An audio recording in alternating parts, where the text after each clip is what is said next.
Hello. तो आज हम बहुत दिनों बाद या कह सकते हैं बहुत महीनों बाद मिल रहे हैं, है ना। तो कुछ बिजी हो गए थे काम में, ट्रेनिंग में, तो उसके कारण हम कुछ बना नहीं पाए। आज का हम बात करेंगे ओरल डिसीजेस एंड हेल्थ पे। ठीक है। क्योंकि जैसे हम हेल्थ के बारे में वीडियोस बनाते हैं, तो उसमें ओरल हेल्थ भी एक इम्पोर्टेंट पार्ट है। तो मुझे लगा कि इस पर भी कुछ काम किया जा सकता है। तो आज हम बात करेंगे ओरल हेल्थ और डिसीजेस। तो किन किन चीज़ों पर आज हमारा एजेंडा रहेगा कि क्या हम बात करने वाले हैं। तो पहले तो हम समझेंगे कि ओरल कैविटी क्या है। फिर देखेंगे oral health, what is mean by oral health. उसके बाद देखेंगे कौन कौन से ओरल डिसीजेस जो है हमें हो सकते हैं। फिर उसके बाद में सॉल्यूशन या प्रिवेंशन ऑफ डिसीज हम कैसे कर सकते हैं। तो चलिए फिर शुरू करते हैं। तो पहला तो सवाल मैं आपसे ये पूछना चाहूंगा कि आज आपने ब्रश किया क्या। अगर हाँ है तो अपने लिए जोर से तालियां बजाइए। फिर मैं जानना चाहूंगा, क्या आप रोज दिन में 2 बार ब्रश करते हो, सुबह उठने के बाद और शाम में। अगर हाँ, तो you are a good person and you believe in health और ओरल हेल्थ।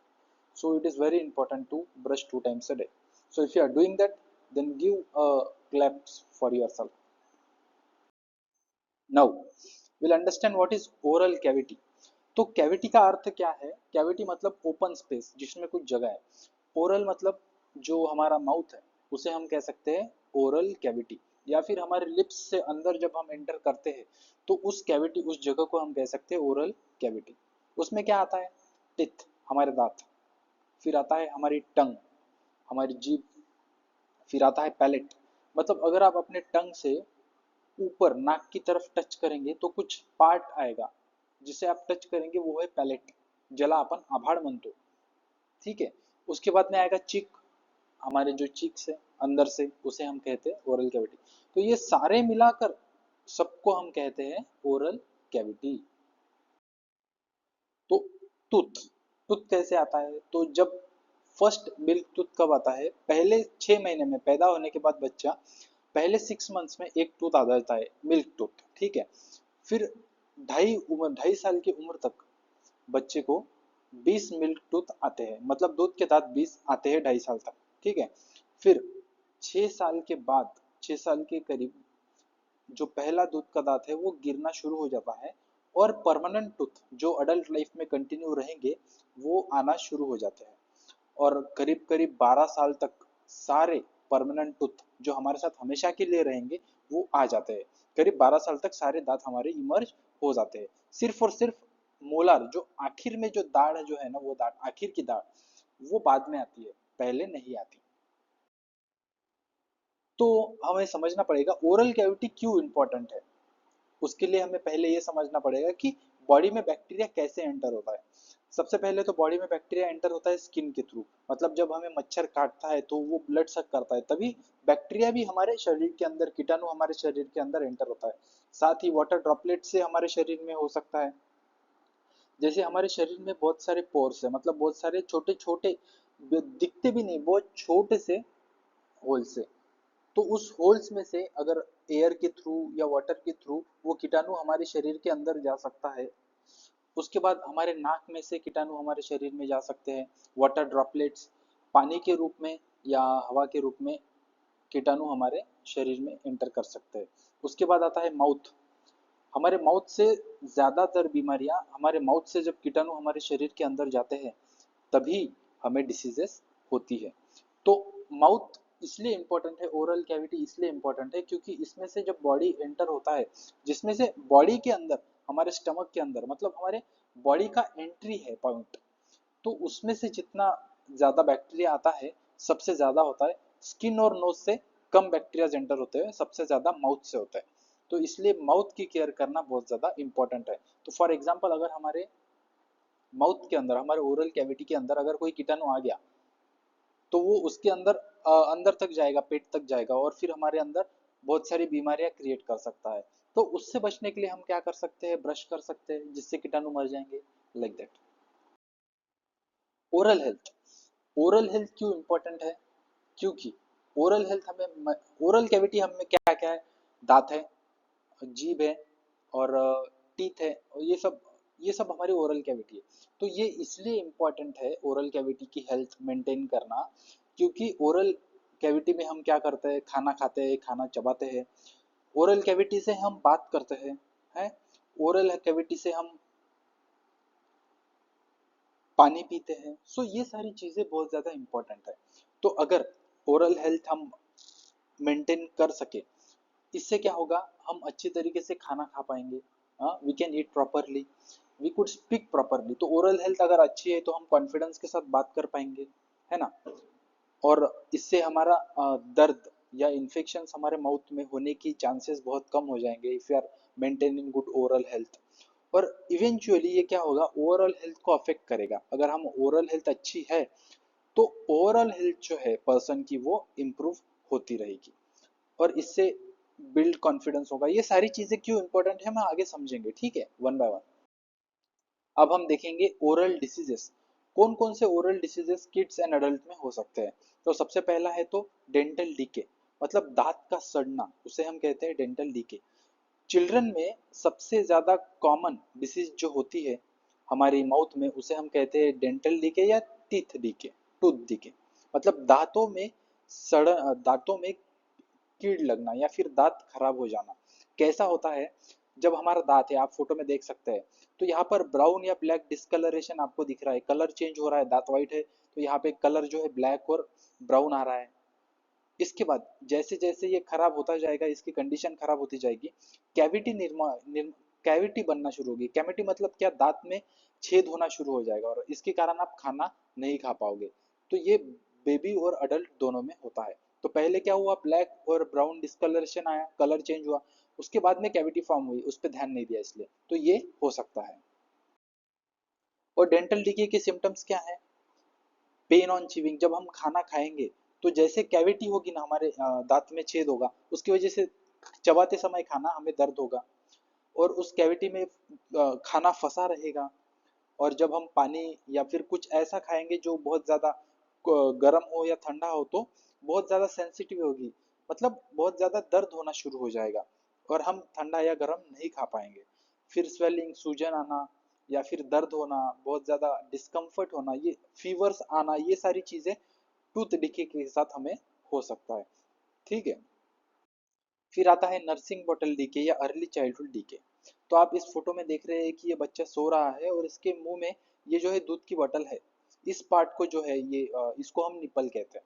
तो अगर रात में सोते समय ये बॉटल उसने मुंह में रखकर ही सो गई, तो इसकी वजह से क्या होगा, ये जो दांत है, इसके सामने वाले ऊपर के दांत, ये सड़ जाएंगे, ये टूट भी सकती है जल्दी से, और खाना खाने में बाद में तकलीफ हो सकती है, दर्द हो सकता है, और दिखने में ये अच्छा नहीं दिखता। So we have to always avoid keeping the bottle of milk in baby's mouth for long time. So we have to avoid that, right, to prevent this disease. Then is gum disease. Gum disease के दो stages है। First stage है bleeding gums, जिसमें ये मसूड़े हैं ना, जो हमारा शरीर हमारे शरीर का पार्ट जो दांतों को जकड़ के रखता है एक जगह पर, उसे हम मसूड़े कहते हैं। मतलब हमारे दांत के टच में जो ऊपर का पार्ट है, उसे हम मसूड़े कहते हैं। तो गम्स या मसूड़े, जब इसमें खून निकलना शुरू हो या सूजन हो, उसे हम गिंगिवाइटिस कहते हैं, ठीक है, ब्लीडिंग गम्स, गिंगिवाइटिस। और उसके ही एडवांस स्टेज या सीवियर स्टेज गिंगिवाइटिस को हम कहते हैं पेरियोडोंटिस। तो हम समझेंगे धीरे धीरे एक एक बात। तो ये आप फोटो में देख सकते हैं कि हेल्दी गम है, यहाँ पर कुछ खराब नहीं हुआ है, लेकिन यहाँ पर आप देखोगे तो सूजन है, और यहाँ पे खून जमा हो रहा है। तो जब आप ब्रश करेंगे, खाना खाएंगे, तो यहाँ से खून बाहर आएगा, और दांत को दर्द हो रहा है, देखिए। फिर नेक्स्ट स्टेज क्या है, पेरियोडोंटिस। पेरियोडोंटिस में क्या हो रहा है, दांत मसूड़ों से अलग हो रहा है, और ये टूट भी सकता है, खून भी निकलेगा दांतों में, ऐसे खराब चीजें जमा भी हो रही है, कीटाणु जमा भी हो रहे हैं। तो तो ब्लीडिंग गम्स, गिंगिवाइटिस, इसमें क्या होगा, हमारे जो गम्स है ना, इसमें से खून निकलेगा, और हमारे माउथ से गंदी बास आएगी, ठीक है, और दांत में कुछ गंदा अ, जम जाएगा, और गम सूज जाएंगे, हमारे जो गम से हमारा मसूड़ है वो सूज जाएंगे। और इस पर अगर हम ध्यान नहीं देंगे तो क्या होगा, फिर पेरोडांटिस होगा, जिसको पायरिया भी कहते हैं, जिसमें दांत, मतलब हमेशा मुंह मुंह से अ, अ, वो गंदी बदबू आएगी। उसके बाद में दांतों के बीच में गैप चली जाएगी, टीथ लूज हो जाएंगे, गिर सकते हैं, फूड जमा हो सकता है, फंस सकता है, हमारे मसूड़ों में से खून निकल सकता है। तो आप अगर फोटो में देखेंगे तो ये देखिए, ये बहुत सारे गैप्स है इसमें, तो ये इसी की वजह से पेरियोडोंटस का ही है। उसके बाद में ये देखो, अगर ये बहुत दांत जो है मसूड़ों में जमा हुआ नहीं है, इसकी वजह से ये जल्दी गिर सकता है और इससे बहुत ज्यादा दर्द भी होता है, खून भी निकलता है। So all that things can happen, so we have to prevent this things. We will see later how we can prevent this things. उसके बाद में ओरल डिसीज है मैलोकोल्यूशन। इसमें क्या होता है, हमारे जो दांत है, दांत अजीब तरीके से सेट होते हैं हमारे मसूड़ों में। फॉर एग्जाम्पल स्पेसिंग, बहुत ज्यादा स्पेसिंग है इन दांतों में। यहाँ पर आप देखेंगे तो सामने वाले दांत बहुत ज्यादा आगे और ये वाले पीछे है। यहाँ पर आप देखेंगे कि एक के ऊपर एक दांत नहीं है, दांत साइड साइड में, साइड बाय साइड है। तो यहाँ पर, और ये है ओपन बाइट, मतलब दांत हमेशा ओपन ही रहेंगे। क्राउडिंग मतलब एक ही जगह पर बहुत सारे दांत हैं। अंडर बाइट मतलब नीचे वाला दांत बहुत ज्यादा आगा है। इन सब चीजों की वजह से प्रॉब्लम क्या होती है, एक तो हम खाना अच्छे तरीके से चबा नहीं सकते, हमारी जो जॉ है उसमें बहुत ज्यादा दर्द होगा, हमारे मुंह में बहुत ज्यादा दर्द होगा। उसके बाद में क्या है, फेस अच्छा नहीं दिखेगा, एक तो दांत बहुत ज्यादा सामने आएंगे, हम अच्छी तरीके से कॉन्फिडेंस के साथ बात नहीं कर पाएंगे, अच्छी तरीके से हंस नहीं पाएंगे because of this low confidence, क्योंकि ये सारी चीजें हमारे साथ होंगी। ठीक है, डिफिकल्टी क्या होगी, अच्छा नहीं दिखेगा और दांत को क्लीन करने में तकलीफें होंगी, क्योंकि खाना फंस भी सकता है और अच्छे से हम चबा भी नहीं सकते। और इसमें इरेगुलर अलाइनमेंट ऑफ टीथ और मैलिकुलेशन में और एक प्रॉब्लम आप देख सकते हैं, क्लेफ्ट। क्लेफ्ट मतलब क्या होता है, जन्म से ही ऐसा होगा कि जो लिप्स है, लिप्स का पार्ट डिवाइडेड होगा, मतलब साथ में नहीं होगा जैसे होता है, या फिर नाक के नीचे और लिप्स के ऊपर वाला जो पार्ट है वहां पर भी ऐसा होगा। जैसे आप इस बच्चे में देख सकते हैं कि यहाँ पर एक गैप है ना। इसकी वजह से क्या होता है, खाना खाने में डिफिकल्टी होती है, बात करने में डिफिकल्टी होती है और चेहरा अच्छा नहीं दिख पाता। इस वजह से बहुत ज्यादा डिफिकल्टी इंसान को हो सकती है। फिर आता है डेंटल फ्लोरोसिस। अगर आपके पानी में फ्लोराइड केमिकल बहुत ज्यादा है तो डेंटल फ्लोरोसिस हो सकती है। जैसे आप देख सकते हैं ये दांत पूरा पीला पीला हो चुका है और अच्छा नहीं दिख रहा, गंदा दिख रहा है और बहुत ज्यादा रफ हो गया है स्पर्श, तो खाने में भी डिफिकल्टी हो सकती है। फिर आता है trauma to the teeth and face. अगर आप बहुत ज्यादा खेलते हैं, लाइक साइकिलिंग, रनिंग, या फिर आप किसी लड़ाई करते हैं या दौड़ते खेलते गिर जाते हैं, तो इसमें दांत टूटने की, दांत गिरने की बहुत ज्यादा संभावनाएं होती है। तो उसको हम कैसे डील करेंगे, हम आगे देखें। तो संभल कर रहना इंपॉर्टेंट है, संभल कर खेलना इंपॉर्टेंट है। तो फिर सॉल्यूशन क्या है इन सब चीजों का, सॉल्यूशन एक ही है, prevention is better than cure. मतलब अगर आपको डिसीज हो गया उसके बाद में आपको ट्रीटमेंट करना पड़ेगा, लेकिन ट्रीटमेंट करने से पहले, डिसीज होने से पहले ही अगर आप डिसीज होने को रोक ले, उसे कहते हैं प्रिवेंशन, मतलब रोक ले पहले। तो ट्रीटमेंट को करने की जरूरत ही नहीं, क्योर यानी ट्रीटमेंट। सो अगर हम बीमारी को रोक ले तो ट्रीटमेंट करने की जरूरत है। So always prevention is better than cure. How can we prevent oral diseases, now we have to see. तो ओरल डिसीजेस को कैसे प्रिवेंट कर सकते हैं हम हमारे घर पे ही। पहले तो हम ब्रश कर सकते हैं, दांत ब्रश कर सकते हैं। लेकिन अब अगर आप देखेंगे तो ब्रश करते समय ज्यादातर लोग ये भूल जाते हैं कि उन्हें टंग भी, हमारी जीभ भी क्लीन करनी होती है, हमारी जबान भी क्लीन करनी है। So we have to look at that also. Mouth rinsing मतलब खाना खाने के बाद माउथ को अच्छे तरीके से धो ले, सिर्फ हाथ से भी धो ले, सिर्फ पानी से भी, दैट इज ऑल्सो ओके। फिर हमें देखना है कि रेगुलर सेल्फ एग्जामिनेशन करते रहे कि दांत में कुछ कलर चेंज हुआ है या बहुत ज्यादा पीले हो गए। So we have to take care of that. Every 6 month हमें डेंटिस्ट के पास जाकर हमारे दांत चेकअप कर लेने चाहिए। उसके बाद में टोबैको स्मोक करना या फिर सुपारी खाना, पान खाना, ये सब अवॉइड करना है। बैड ओरल हैबिट्स हमें अवॉइड करनी है। ट्रॉमा मैनेजमेंट करना है। So this kind of different things we have to do. Let's see what are the in deep what we can do. तो पहले तो हमें ब्रश करना सीखना पड़ेगा, क्योंकि हमें लगता है हमें ब्रश करना आता है, पर एक्चुअल में जो है ब्रश करना हमें आता ही नहीं। तो हमें सीखना है ब्रश करना। तो सबसे पहले आप देखेंगे दांत के ऊपरी हिस्से मसूड़ों के साथ आपको क्लीन करना है। ठीक है, उसका होने के बाद में एक साइड का हो गया, दूसरे साइड, फिर नीचे से अंदर से क्लीन करना है। ठीक है, अंदर से क्लीन कर लिया, फिर उसके बाद में ऐसे करना है, फिर नीचे से ऐसे करना है, क्लीन करना है, फिर बीच वाला क्लीन करना है। तो ये पूरी तरीके से क्लीन करना है। इसमें क्या करना है, उसके साथ ही आपको टंग भी आपकी क्लीन करनी है, ताकि टंग और माउथ पूरा ओरल हेल्थ अच्छी रहे। तो ऐसा आपको ब्रश करना है। फिर आपको टोबैको और सुपारी, इन सबको खाना अवॉइड करना है। ठीक है, क्योंकि इन सब चीजों की लत लग सकती है, एडिक्शन हो सकता है। तो अगर आपको एडिक्शन है, आई होप नॉट कि है, बट स्टिल अगर एडिक्शन है तो आप क्या कर सकते हैं, डीले कर सकते हैं। जैसे आपको अंदर से लगा आज मेरे को तंबाकू खाना है, सुपारी खाना है या सिगरेट फूकना है, सो what you can do, delay कर सकते हैं। आज अभी नहीं करेंगे, थोड़ी देर बाद करेंगे, ऐसे करते करते आप अवॉइड कर सकते हैं। या आप अपना अटेंशन डाइवर्ट कर सकते हैं। आपको रीडिंग पसंद है, म्यूजिक पसंद है, एक्टिविटीज करना है, कुछ वो कर सकते हैं, गाना सुनना है, दैट यू कैन डू। इससे क्या होगा, आपकी जो अर्ज है, आपकी जो अंदर से इच्छा है, आपके एडिक्शन जैसे सिगरेट या फिर कुछ करने की, तो आप उसको डिस्ट्रैक्ट कर सकते हैं।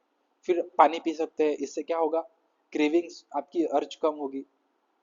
या फिर डीप ब्रेथ ले सकते हैं, लंबी सांसें ले सकते हैं, एक्सरसाइज कर सकते हैं। इससे क्या होगा, आपकी जो अर्ज है अंदर से जो आ रही है, तो वो कम हो जाएगी for some amount of time.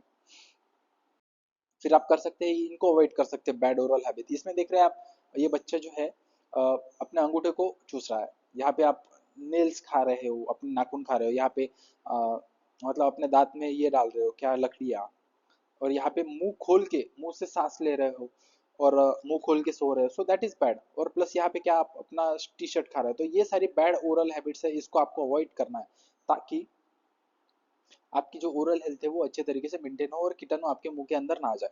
इससे जो प्रॉब्लम होगा, आपको मुंह मुंह मुंह मुंह खोल के आप सो रहे हो, तो मुंह से सांस ले रहे हो, so that is not good, because it is unnatural. हमारा natural way of breathing is through our nose, so we have to avoid that as well. फिर आता है गुड डाइट।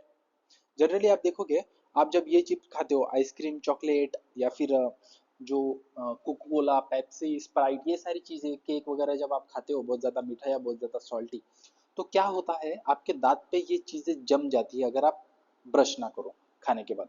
तो ये जब जम जाएगी तो वहीं पे रहेगी, दूसरे दिन आप ब्रश करोगे तो वो जाएगी नहीं। So we have to avoid this kind of thing, बहुत ज्यादा कम खाना है, ताकि आपकी हेल्थ भी अच्छी रहेगी, आपके दांत भी अच्छे रहेंगे, ओवरऑल हेल्थ भी अच्छी रहेगी। तो आप क्या खा सकते हो, जैसे ब्रेड है, chapati, soup, rice, idli, fruits, vegetables, fish, milk, ये सारी चीजें बहुत ज्यादा हेल्दी होती है। तो इससे हमारा ओवरऑल हेल्थ भी अच्छा होता है, और इससे हमारी ओवरऑल बॉडी की हेल्थ भी अच्छी ही रहेगी। So good diet is a way to good oral health as well. Dental trauma management, तो क्या हो गया, अगर आप खेल रहे हो और आपका दांत टूट गया, ठीक है, कुछ पार्ट आपका दांत का टूट गया खेलते खेलते, या फिर पूरा दांत ही टूट गया, so what you have to do, क्या कर सकते हो आप, आपका जो दांत का हिस्सा टूटा है या दांत टूटा है, उसको संभाल के रखो, और इमीडिएटली डॉक्टर के पास जाओ, जल्द से जल्द डॉक्टर के पास जाओ, क्योंकि वो हिस्सा आप फिर से दांत को लगा सकते हैं। टूटा हुआ हिस्सा भी लगा सकते हैं, और पूरा दांत अगर निकल गया है तो वो भी उसकी जगह पर आप फिर से लगा सकते हैं। तो जल्दी से जल्दी मेडिकल ट्रीटमेंट लेना बहुत ज्यादा जरूरी है। तो उस दांत के पीस को अपने पास रखे और सीधा डॉक्टर के पास जाए, पेरेंट्स को लेकर अपने। तो समरी, आज हमने क्या सीखा, तो हमने ये सीखा ओरल हेल्थ क्या है, और ओरल हेल्थ को हम कैसे मेंटेन कर सकते हैं। तो दो टाइम सुबह शाम आपको ब्रश करना है, ठीक है, उसके बाद में खाना खाने के बाद में अपने माउथ को हाथ से ही पानी के साथ धो लेना है। फिर उसके बाद में स्वीट और स्टिकी फूड्स जैसे चॉकलेट या फिर आइसक्रीम, ये सब खाना अवॉइड करना है, ताकि आपके दांत हेल्दी रहे। और ये आपके बॉडी के लिए भी अच्छा नहीं है, क्योंकि उसमें बहुत ज्यादा शुगर और सॉल्ट होता है, so we have to avoid that, preservatives होते हैं, तो उसको भी अवॉइड करना है।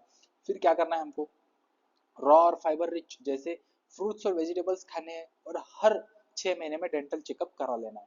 तो इस तरीके से आप अपने ओरल हेल्थ और अपना ओवरऑल बॉडी को अच्छी तरीके से मेंटेन कर सकते हैं, हेल्थ को अच्छे तरीके से स्वस्थ रख सकते हैं।